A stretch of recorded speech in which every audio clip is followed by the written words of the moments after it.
आज आपण उपोषणाला बसलेलो काय मागणी आहे, काय प्रकरण आहे? सर, प्रथमतः मी आपल्या चॅनलचे आभार व्यक्त करतो की ज्यांनी आमच्या मागणीला म्हणजे वाचा फोडलेली आहे, वाचा फोडण्याचं काम केलेलं आहे. तर सर, हे जे रस्ते आहेत तर 2021 ते 24मध्ये रस्ते मंजूर झालेले आहेत. तर त्या रस्त्याचं काम अद्यापही झालेलं नाही आणि जे काय झालेलं आहे, ज्याचं बिल उचललेलं आहे ते निकृष्ट दर्जाचं झालेलं आहे. आणि जे काही गुत्तेदार आहेत तर ते गुत्तेदार म्हणजे आमच्या तालुक्याचे जे माजी आमदार आहेत, पण म्हणजे 3 टर्मला आमदार राहिलेले आहेत, राहुलभाई मोठे यांचे निकटवर्ती आहेत. तर त्यांचा असा समज होता की आमचं कुणी काही करू शकत नाही. तर त्यामुळं त्यांनी असेच म्हणजे हे केलं. आता आम्ही हा विषय जो आहे तो पुढं मांडलेला आहे. तर आमची एवढी अपेक्षा आहे, निवेदन पण दिलेलं आहे आम्ही, की हे जे रस्ते आहेत आणि जे बिल उचललेलं आहे तर ते त्याप्रमाणे काम करावं त्यांनी. आणि जे काही गुत्तेदार आहेत ज्यांनी काही फ्रॉड केलेला आहे, समजा जे काही बिल उचललं आहे आणि काम न केलेलं आहे तर त्यांच्यावर कठोर कारवाई व्हावी ही अपेक्षा आहे. कोणत्या गावचं प्रकरण आहे? पकरूड, तालुका भूम, जिल्हा धाराशिव. किती काम आहे तशी? तर ह्याच्यामध्ये एक रस्ता जो आहे तो 6 किलोमीटरचा आहे. त्याच्यामध्ये 6 किलोमीटर एकदम घेता येत नाही, त्यामुळे त्यांनी 4 टप्पे पाडलेले आहेत. आणि त्या व्यतिरिक्त 2 रस्ते आहेत. असे म्हणजे सगळे मिळून 6 रस्ते आहेत. सर, कधीपासून काम आहे? 2021 ते 2024 मधली मंजुरी आहे या सर्व कामाची. किती रुपयाचं काम आहे?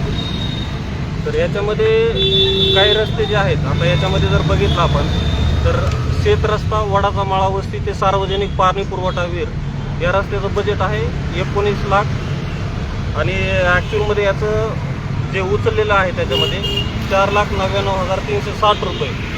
तर ते प्रत्यक्षात कामं झालेलं नाही. आणि जे काही म्हणजे शेतकऱ्यांची समस्या आहे त्यामध्ये आम्ही सर्वांनी मिळून 500-500 2,000 रुपये काढून नाही का, तर ते आम्ही रस्ते बनवलेले आहेत. त्यांनी प्रत्यक्षात काहीही केलेलं नाही यामध्ये.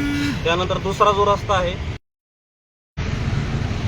त्याच्यामध्ये त्यांनी 1,78,794 रुपये उचललेला आहे, पण ते पण प्रत्यक्षात झालेलं नाही काम. त्यानंतर तिसरा रस्ता आहे मातोश्री पानन शेत रस्ता प्रभाकर वरबडे शेत ते आप्पा चौकीदार यांच्या शेतापर्यंत. याचं बजेट आहे 18 लाखाचं. त्याच्यामध्ये त्यांनी 49,696 रुपये उचललेला आहे. त्यानंतर पुढचा रस्ता आहे मातोश्री पानन शेत रस्ता पिंपळाचे शेत ते कोणाई पादर तलावापर्यंत. याचं बजेट आहे 18 लाखाचं. त्यामध्ये त्यांनी 1,93,347. फक्त हे जे बिलं उचललेले आहेत प्रत्यक्षात तर कुठलंही काम झालेलं नाही. सर, चौथा रस्ता आहे याच्यामध्ये माळेवाडी शिव ते बाराबाई तर याचं बजेट आहे 23 लाखाचं. उचलले आहेत 6,64,884 रुपये.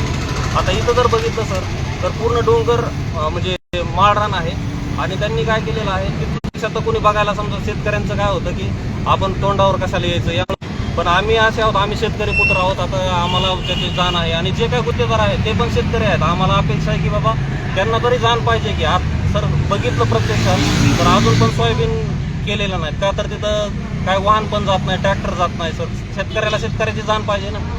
मग आता आपली मागणी काय आहे? आमची मागणी आहे की त्यांनी तात्काळ रस्ते चालू करावे. जे काही बिल उचललं आहे ते पण त्या प्रमाणात रस्ते चालू करावे. ठेकेदारावर कठोरात कठोर कारवाई करावी ही अपेक्षा आहे सर आमची.